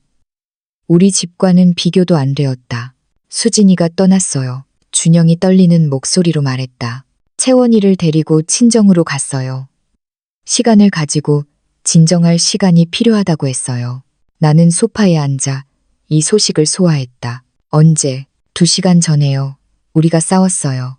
저는 저에게 솔직해지고 모든 진실을 말해달라고 했어요. 그런데 그가 폭발했어요. 더 이상 참을 수 없다고, 더 이상 견딜 수 없다고, 제가 계속 엄마 편을 들면 떠날 거라고 했어요. 준영은 내 옆 소파에 주저앉아 2 손으로 얼굴을 감쌌다. 제가 그를 가게 내버려 뒀어요. 엄마, 잡지 않았어요. 왜냐하면 제가 한 가지를 깨달았기 때문이에요. 무엇을? 저는 그를 전혀 몰랐다는 거예요. 결혼 6년 차에 딸까지 있는데 그가 도대체 누구인지 몰랐어요. 왜냐하면 이 시간 동안 제가 알고 있다고 생각했던 모든 것이 가짜였으니까요. 나는 조용히 그의 말을 들었다. 그는 예전에 엄마를 사랑하고 존경하고 우리가 한 모든 일에 감사하다고 말했어요. 저는 다 믿었어요. 왜냐하면 그는 제 아내고 제 딸의 엄마니까요. 그는 손등으로 눈물을 닦았다. 이제야 저는 깨달았어요. 그 모든 것이 연기였고 조종이었어요. 최악은 제가 그렇게 쉽게 그에게 속아 넘어갔다는 거예요. 그건 네 잘못이 아니야. 내가 나지막이 말했다. 정말요? 그가 고통스러운 눈으로 나를 보았다. 저는 엄마가 아니라 그를 믿기로 선택했어요. 저는 엄마를 의심하고 제 자신의 엄마를 의심하기로 선택했어요. 저를 키워주고 무조건적으로 사랑해준 여자를, 저는 저를 이용한 여자를 위해 엄마를 의심했어요. 준영아, 준영은 내가 말을 끝내지 못하게 했다. 저는 말해야 해요. 그가 깊이 숨을 들이쉬었다. 지난 며칠 동안 저는 많은 것을 생각하고 모든 것을 다시 검토했어요. 저는 많은 것을 발견했어요. 수진이는 항상 엄마를 의심하게 만들 방법을 찾았어요. 작은 의심의 씨앗, 몇 마디 신랄한 말. 그때는 아무것도 아닌 것 같았지만 시간이 지나면서 쌓였어요. 나는 고개를 끄덕였다. 나도 그 댓글들을 보았기 때문이다. 무심코 던진 말처럼 위장한 차가운 비난들. 가장 슬픈 것은 준영이 말을 이었다. 그 방법이 정말 효과가 있었다는 거예요. 저도 모르는 사이에 엄마를 다른 시선으로 보기 시작했어요. 수진이가 원하는 방식으로 엄마를 보게 되었어요. 악독한 시어머니로 우리 삶을 방해하는 사람으로 보게 되었죠. 그럼 지금은? 내가 물었다. 지금은 나를 어떻게 보니? 그가 나를 바라보았다. 그의 눈에는 오랫동안 보지 못했던 맑음이 있었다. 지금은 엄마를 원래의 모습 그대로 봐요. 나의 엄마, 제가 아는 가장 강한 여자. 그 집을 짓기 위해 허리가 부러지도록 일한 여자. 저의 미래를 위해 매일 힘들게 일한 여자. 아빠가 돌아가시고 제가 버틸 수 없을 거라고 생각했을 때 저를 지탱해준 여자. 내 눈물이 흘러내렸다. 저는 너무 부끄러워요. 그가 목이 메어 말했다. 제가 다른 사람이 엄마에 대한 저의 신뢰를 흔들도록 내버려뒀다는 것이 너무 부끄러워요. 제가 이렇게 나약했다는 것이 너무 부끄러워요. 나는 그를 안아주었다. 왜냐하면 그는 내 아들이니까. 그렇게 많은 고통에도 불구하고 이 모든 일이 일어났음에도 불구하고 그는 여전히 나의 아이였다. 너는 나약하지 않아. 내가 말했다. 너는 조종당한 거야. 그건 달라. 그래요? 응. 왜냐하면 나약한 사람은 잘못을 인정하지 않아. 나약한 사람은 사과하지 않아. 나약한 사람은 밤 11시에 엄마에게 전화해서 도움을 요청하지 않아. 너는 이 모든 것을 했어. 이것은 나약함이 아니야. 이것은 강함이야. 우리는 그렇게 서로를 안고 함께 울었다. 함께 상처를 치유했다. 마침내 준영이 나를 놓아주고 눈물을 닦았다. 엄마에게 한 가지 물어볼 게 있어요. 그가 말했다. 솔직하게 말해줘야 해요. 제가 미쳤다고 생각할 수도 있겠지만 제 결혼 생활이 아직 희망이 있을까요? 이 질문은 나를 깜짝 놀라게 했다. 어떻게 대답해야 할지 몰랐다. 감정으로 대답해야 할지, 이성으로 대답해야 할지. 너는 살리고 싶니? 내가 되물었다. 준영은 한참을 생각했다. 모르겠어요. 그가 마침내 인정했다. 제 마음 한편으로는 채원이를 위해서 살리고 싶어요. 채원이가 깨진 가정에서 자라거나 주말 아빠가 되는 것을 원하지 않아요. 그는 잠시 멈췄다. 하지만 제 다른 한편으로는 이미 수진이를 신뢰하지 않아요. 이렇게 계속 살아갈 수 있을지 모르겠어요. 신뢰 없이 항상 그가 나를 조종하고 있는지 의심하며 항상 그의 말을 의심하며 그럼 그는 내가 물었다. 그는 살리고 싶어 하니? 그는 원한다고 말했어요. 하지만 전제는 제가 엄마를 더 이상 최우선으로 두는 것을 멈춰야 한대요. 그가 그렇게 말했다. 나를 우선시하는 것을 멈춰야 한다고. 나는 가슴에 날카로운 통증을 느꼈다. 그래서 너는 뭐라고 했니? 저는 그에게 엄마는 제 엄마고 항상 중요하다고 말했어요. 만약 그가 그것을 받아들일 수 없다면 우리에게 미래가 있을지 모르겠다고요. 준영이 말을 이었다. 저는 더 이상 선택하지 않을 거예요. 이런 양자택일 게임은 더 이상 하지 않을 거예요. 이건 사랑이 아니라 감정적인 가스라이팅이에요. 그의 말이 옳았다. 그가 마침내 진실을 보게 되어 기뻤다. 하지만 내 마음 한편으로는 수진에게 약간의 동정심이 들었다. 왜냐하면 나는 어느 정도 그녀가 왜 그렇게 행동했는지 비뚤어진 방식으로 이해했기 때문이다. 내가 한마디 해도 될까? 내가 물었다. 어쩌면 듣기 싫을 수도 있겠지만 말씀하세요. 나는 수진이가 두려워했다고 생각해. 준영이 혼란스러운 눈으로 나를 보았다. 무엇을 두려워해요? 너를 잃을까봐. 자신이 충분히 좋지 못할까봐. 네가 그보다 나를 더 사랑할까봐. 말도 안 돼요. 저는 그를 사랑하고 그를 선택했고 그와 결혼했어요. 알아. 하지만 두려움은 비이성적인 거야. 나는 수진이가 우리 모자 관계가 이렇게 좋은 것을 보면서 기뻐하기보다는 위협을 느꼈다고 생각해. 그가 내 사랑을 빼앗아야 한다고 느꼈던 거지. 준영은 침묵했다. 그는 이 말을 소화하고 있었다. 나는 그를 변명하는 것이 아니야. 내가 말을 이었다. 그가 한 짓은 잘못된 일이야. 아주 큰 잘못. 하지만 나는 그 동기를 이해해. 두려움은 사람을 끔찍한 일을 하게 만들어. 때로는 가장 다루기 힘든 사람이 사실은 가장 많은 사랑을 필요로 해. 준영이 감탄하며 나를 보았다. 이런 일이 일어났는데 엄마는 어떻게 그렇게 자비로울 수 있어요? 왜냐하면 나는 내 엄마니까. 엄마가 처음 배우는 것은 용서하는 법이야. 고통 뒤에 숨겨진 진실을 꿰뚫어 보는 법. 모두가 평범한 사람이고 실수를 할 수 있고 두 번째 기회를 받을 자격이 있다는 것을 이해하는 법. 엄마는 수진이에게 두 번째 기회를 줄 건가요? 이 질문은 나를 시험했다. 왜냐하면 나는 답을 몰랐기 때문이다. 확신할 수 없었다. 모르겠어. 내가 솔직하게 말했다. 하지만 나는 알아. 만약 너희가 결혼을 살리고 싶다면 도움이 필요할 거야. 심리 상담. 너희가 소통하고 신뢰를 재건하도록 도와줄 사람을 찾아야 해. 왜냐하면 도움 없이는 너희는 계속 제자리 걸음만 할 테니까. 준영이 천천히 고개를 끄덕였다. 엄마 말이 맞아요. 엄마 말이 전부 맞아요. 그는 소파에서 일어나 창가로 걸어가 거리의 가로등을 바라보았다. 아빠는 저에게 가족을 위해 싸우라고 했을 거예요. 그가 나지막이 말했다. 결혼은 쉽지 않고 노력과 희생이 필요하다고 말했을 거예요. 내 아빠는 또한 자신을 존중하라고 했을 거야. 내가 덧붙였다. 내 아내가 나를 존중하도록 확실히 하라고.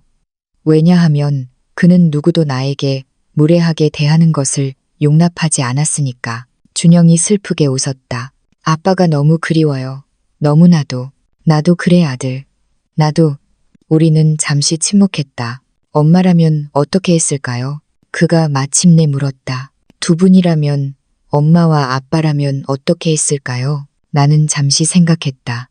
민준 씨를 생각하고 우리가 갈등을 어떻게 처리했는지 생각하고 힘든 시기에도 우리가 어떻게 서로를 사랑했는지 생각했다. 내 아빠와 나에게는 규칙이 있었어. 내가 말했다. 절대 화를 낸 채 잠들지 않는 것. 아무리 심하게 싸워도 우리는 해결될 때까지 깨어 있었어. 왜냐하면 하루가 지나면 원망이 더 커진다는 것을 알았으니까. 시어머니 문제로 싸운 적은 없어요? 당연히 있었지. 내 외할머니, 내 엄마와 너희 아빠도 마찰이 있었어. 하지만 민준 씨는 항상 분명했어. 그는 나를 존중했고 내 엄마도 존중했지만 누구도 우리 관계를 망치는 것을 허락하지 않았어. 저도 시부모님께 그렇게 대했어요. 어떻게 그렇게 했어요? 소통, 솔직함, 그리고 명확한 경계. 내 아빠가 내 엄마가 한 일에 대해 기분 나빠하면 나에게 말했어. 나는 들었지. 왜냐하면 그는 신경 썼으니까. 하지만 나도 그에게 공정하게 대하고 과장하지 말고 내 엄마 또래 사람들의 생각을 이해해달라고 요구할 수 있었어. 준영은 소파로 돌아와 앉았다. 훨씬 더 평온해 보였다. 방향을 찾은 것 같았다. 고마워요. 그가 말했다. 오늘 와줘서 고맙고 제 말을 들어줘서 고마워요. 저를 비난하지 않아서 고마워요. 나는 항상 내 곁에 있어. 아들. 항상. 나는 새벽 2시까지 그와 함께 있었다. 우리는 모든 것에 대해 이야기했다. 그의 어린 시절, 민준 씨의 죽음, 우리가 저지른 각자의 실수, 그리고 이 관계를 어떻게 회복할 것인지에 대해. 마침내 내가 그곳을 떠나 차를 몰고 집으로 돌아올 때 내 가슴 속에 뭔가 달라진 것을 느꼈다. 더 이상 고통만 있는 것이 아니었다.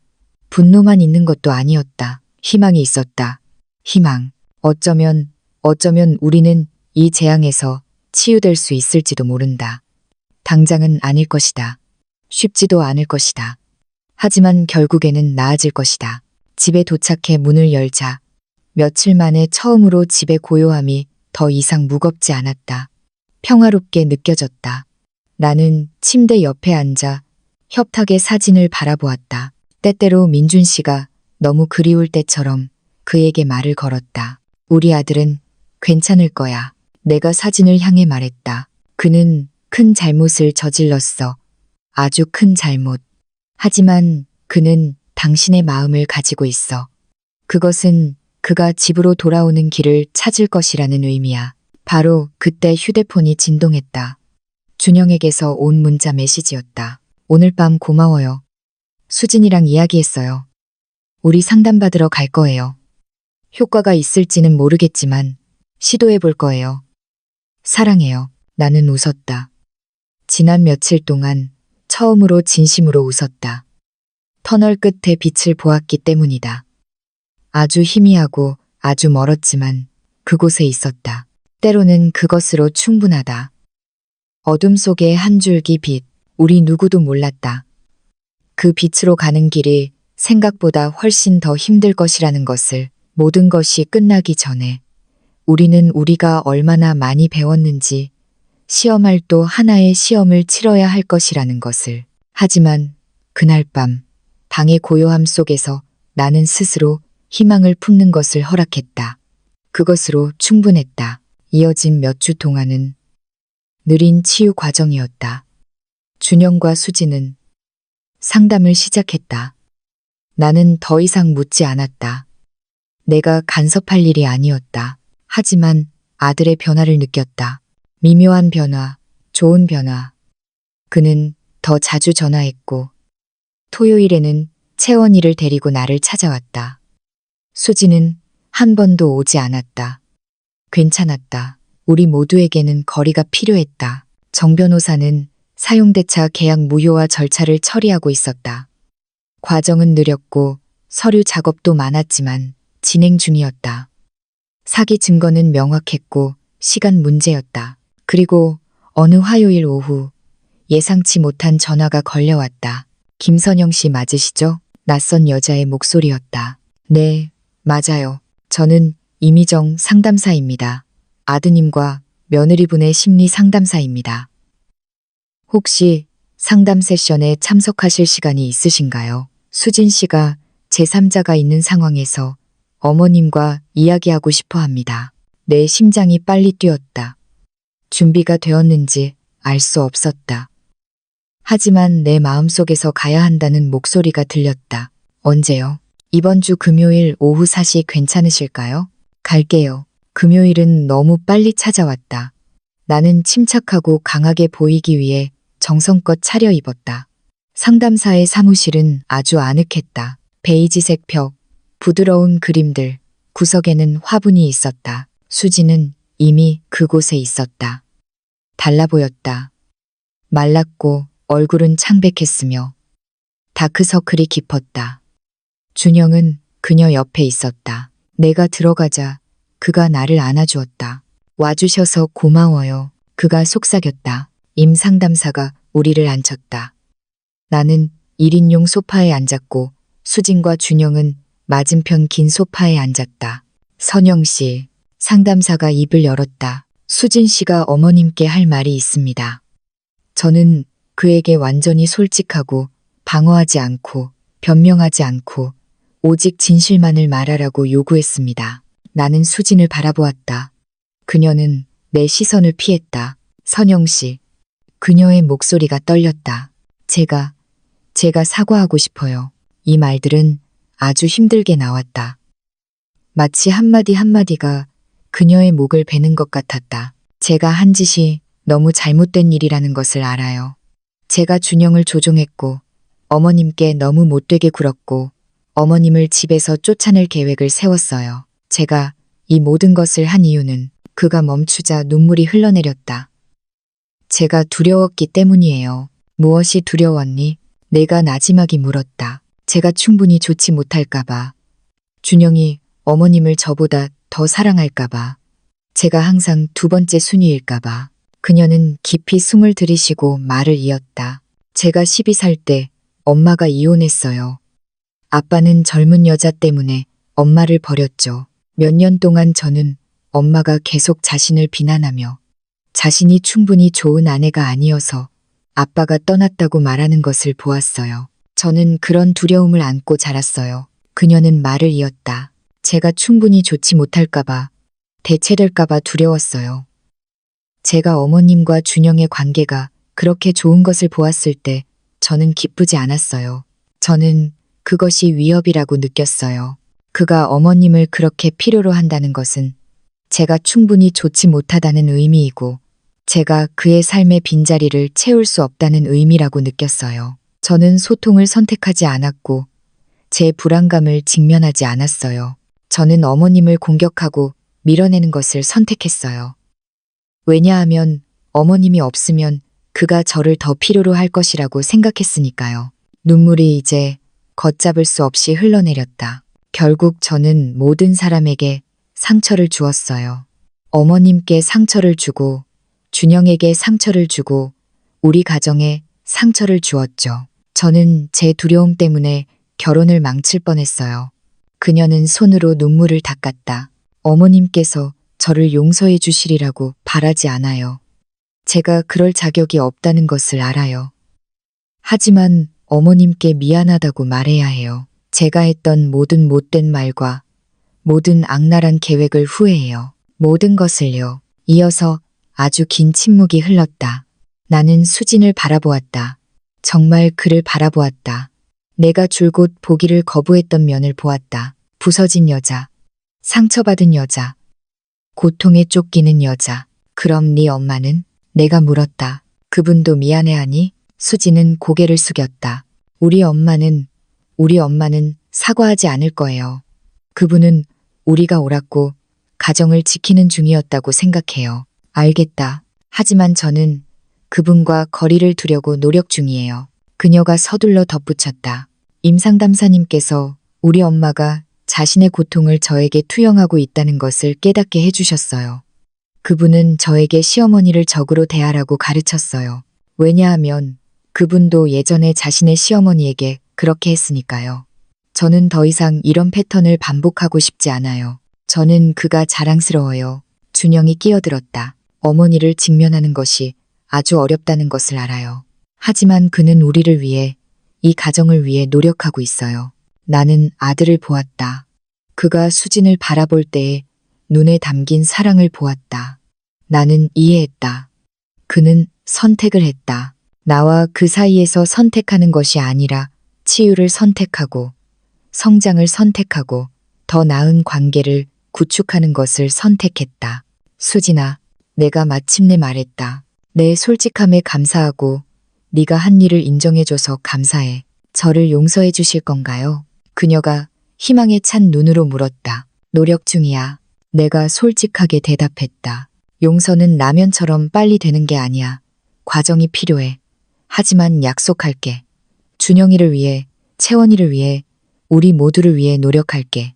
수지는 고개를 끄덕였다. 이것만으로도 제가 받을 자격이 있는 것보다 훨씬 많아요. 우리 모두는 용서받을 자격이 있어. 내가 말했다. 사람은 누구나 실수를 해. 차이점은 우리가 인정하고 더 나아지려고 노력하는지 여부야. 임 상담사가 웃었다. 이것은 큰 발전입니다. 모두에게 말이죠. 상담은 계속되었다. 우리는 경계에 대해 이야기하고 기대에 대해 이야기하고 신뢰를 어떻게 재건할지에 대해 이야기했다.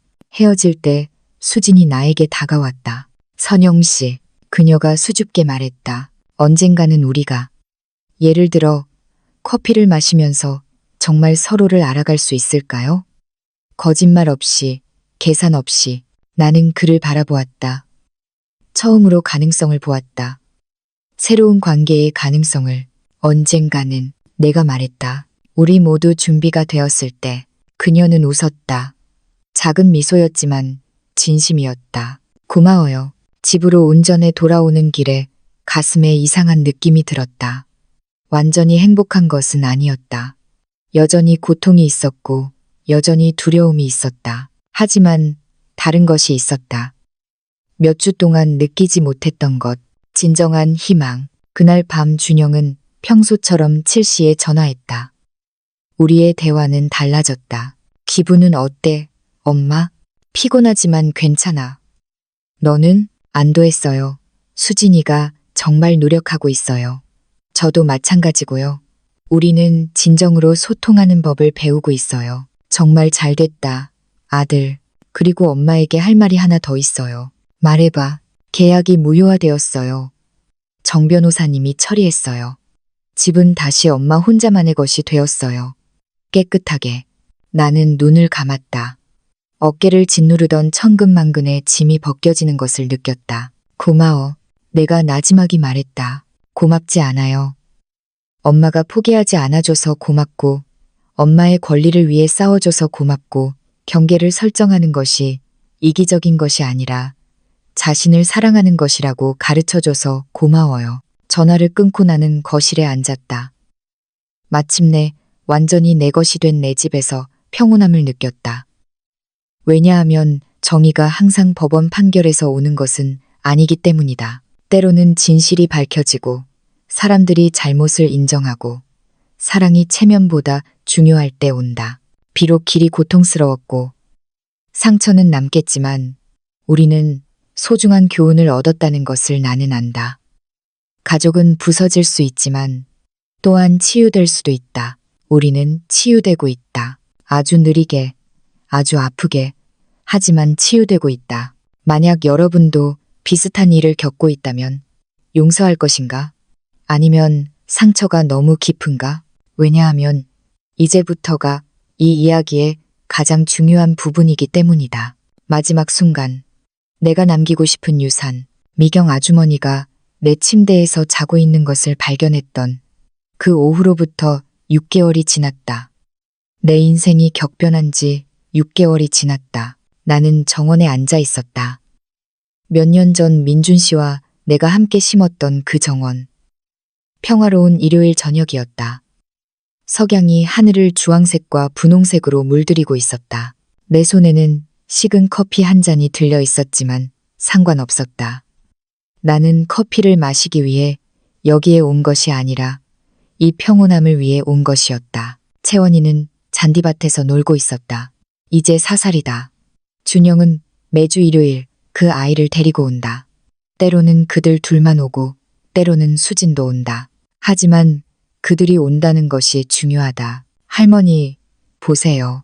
채원이가 크게 소리치며 손에 앉은 나비를 보여주었다. 예쁘다, 내 아가.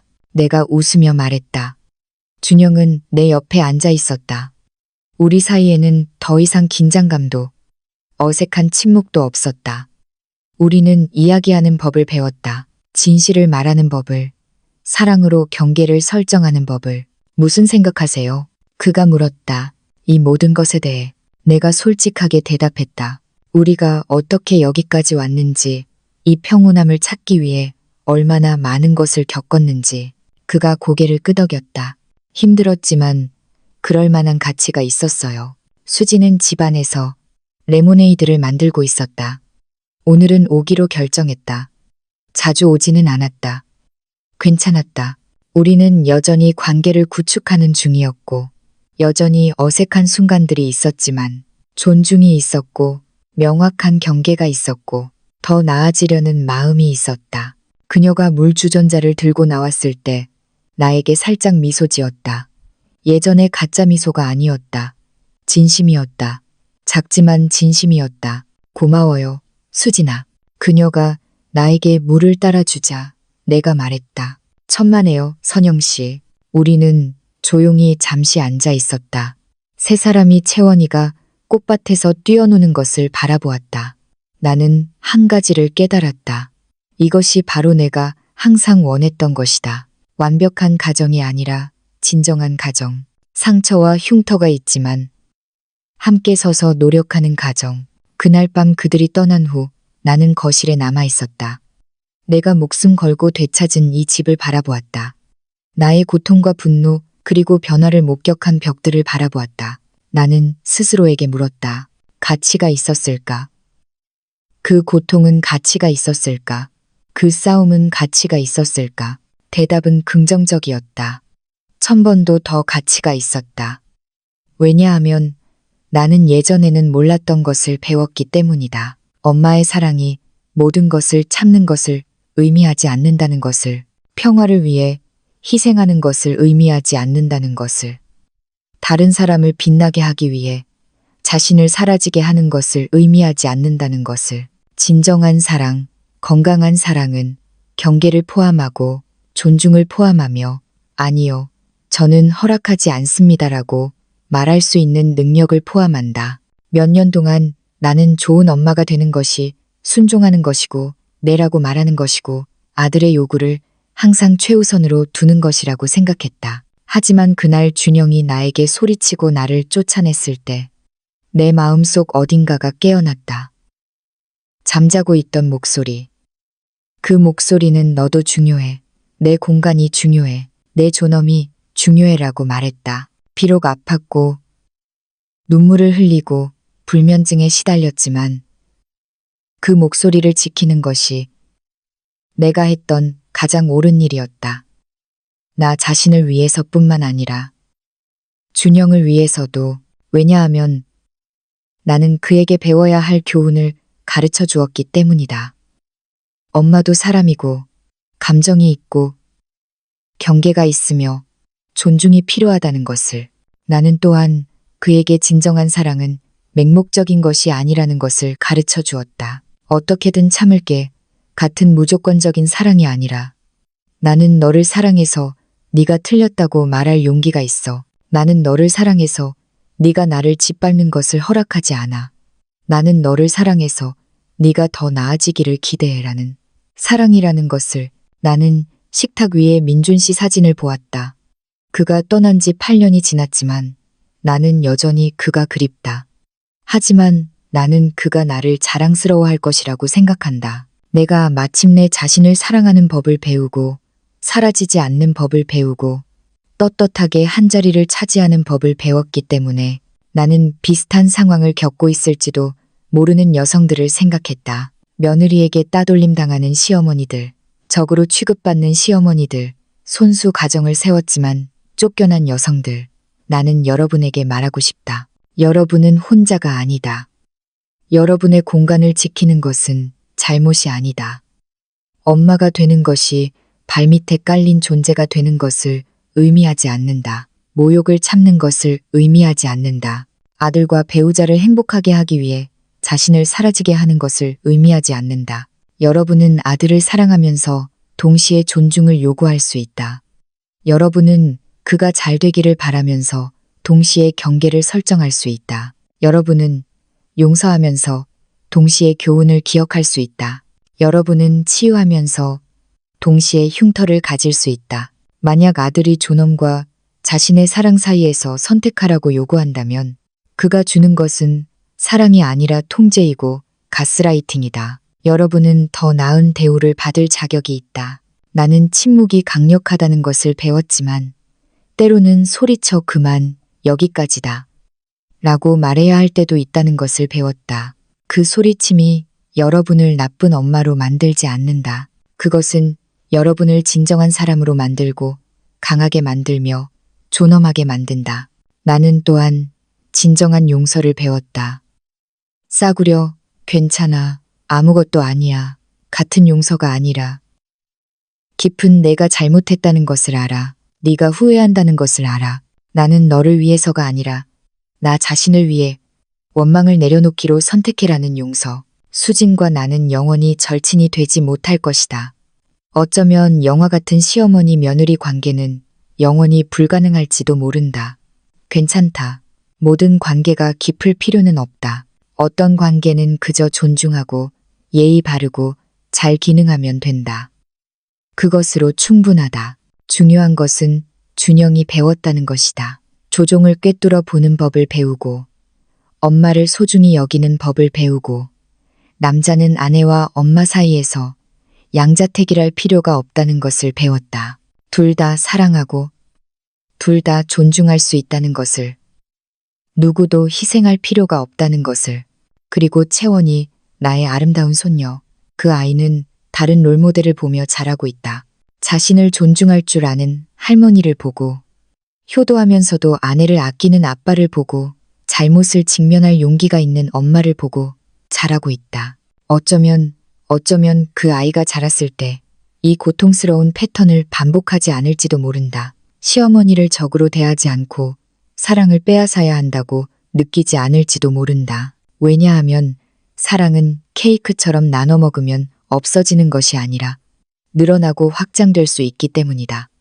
건강한 가정에서는 모든 사람이 자리를 가진다. 나는 소파에서 일어나 집 안을 걸었다. 내가 되찾은 집, 내가 지켜낸 공간, 평온함을 느꼈다. 예전에 천진난만한 평온함이 아니었다. 더 깊고 더 강한 평온함이었다. 상처받았지만 다시 일어설 수 있다는 것을 아는 평온함. 피를 흘렸지만 치유될 수 있다는 것을 아는 평온함. 위층으로 올라가 내 방으로 돌아갔다. 내 방은 더 이상 누구도 빼앗을 수 없다. 침대에 누워 있었다. 내 침대 시트 사이, 내 공간. 나는 웃었다. 왜냐하면 나는 이겼기 때문이다. 수진을 이긴 것이 아니었다. 미경 아주머니를 이긴 것이 아니었다. 공간을 가질 자격이 없다고 느꼈던 나 자신을 이긴 것이었다. 가치가 오직 주는 것에만 있다고 느꼈던 나 자신을 이긴 것이었다. 엄마가 되면 사라져야 한다고 느꼈던 나 자신을 이긴 것이었다. 그날 공원에서 죽었던 김선영은 변호사에게 전화했을 때, 더 이상 참지 않기로 결정했을 때, 새로운 내가 태어났다. 더 강하고 자신의 가치를 알고 자신을 잃지 않고 사랑할 수 있는 나. 만약 내 이야기가 단 한 명의 엄마라도 눈을 뜨게 하고 한 여성에게 자신을 지킬 힘을 준다면 그 모든 고통과 피곤함은 가치가 있었다. 왜냐하면 엄마도 사람이고 존중받을 자격이 있고 공간을 가질 자격이 있고 사랑받을 자격이 있기 때문이다. 불합리한 조건 없는 사랑. 만약 누가 여러분에게 반대로 말한다면, 엄마는 희생해야 한다고 말한다면 그들을 믿지 마라. 왜냐하면 엄마가 되는 것은 약자가 되는 것이 아니라 롤모델이 되는 것이다. 힘의 롤모델, 존엄의 롤모델, 자신을 사랑하는 롤모델. 이것이 바로 내가 채원이의 롤모델이 되고 싶은 모습이다. 준영의 롤모델. 이 이야기를 듣는 모든 여성의 롤모델. 여러분은 넘어질 수 있고, 상처받을 수 있고, 울 수 있지만 또한 일어설 수 있고, 치유될 수 있고, 자신의 공간을 되찾을 수 있고, 평화롭고 존엄하게 살아갈 수 있다. 당당하게 고개를 들고, 내 이름은 김선영. 올해 56세다. 이것이 바로 나의 이야기다. 내가 어떻게 잠시 가족을 잃었다가 자신을 지킴으로써 더 건강한 방식으로 그들을 되찾았는지에 대한 이야기다. 더 진실하고 더 강하게. 쉽지 않다. 가치 있는 일은 모두 쉽지 않다. 하지만 그럴 만한 가치가 있다. 눈물 한 방울 한 방울, 한숨 한숨, 불면의 밤 하나하나가 가치가 있다. 만약 여러분도 비슷한 일을 겪고 있다면 여러분도 여러분의 공간을 가질 자격이 있고 여러분의 존엄을 가질 자격이 있다는 것을 알려주고 싶다. 포기하지 마라. 사라지지 마라. 다른 사람이 위대하다고 느끼게 하기 위해 자신을 축소하지 마라. 빛나라. 공간을 차지하라. 여러분의 것을 지켜라. 만약 혼자서 해야 한다면 혼자서 해라. 왜냐하면 존엄하게 혼자 있는 것이 모욕적인 동반보다 낫기 때문이다. 세상의 모든 엄마들은 더 나은 대우를 받을 자격이 있다. 우리의 사랑을 영광스럽게 여기고 우리의 사랑을 존중하며 우리의 사랑을 알아볼 자격이 있다. 만약 우리가 그것을 얻지 못한다면 우리는 요구할 권리가 있고 심지어 의무도 있다. 왜냐하면 우리는 엄마이지만 또한 여자이고 인간이고 존중받을 자격이 있는 사람이기 때문이다. 절대 잊지 마라. 만약 내 이야기가 여러분에게 조금이라도 힘을 주었다면 이 이야기를 나누어 달라. 필요로 하는 사람들에게, 자신의 가치를 의심하는 엄마들에게, 자신을 지키는 것이 괜찮다고 들어야 하는 여성들에게 나누어 달라. 왜냐하면 단결은 우리를 더 강하게 만들기 때문이다. 함께 우리는 이 고통스러운 패턴들을 바꿀 수 있다. 함께 우리는 더 건강한 가정을 만들 수 있다. 한 번에 한 이야기, 한 번에 한 엄마, 한 번에 한 경계. 내 말을 들어줘서 고맙다. 나의 고통과 치유를 나누게 해줘서 고맙다. 기억하라. 존엄을 되찾는데 결코 늦지 않았다. 그만이라고 말하는데 결코 늦지 않았다. 자유로워지는데 결코 늦지 않았다. 사랑과 희망을 담아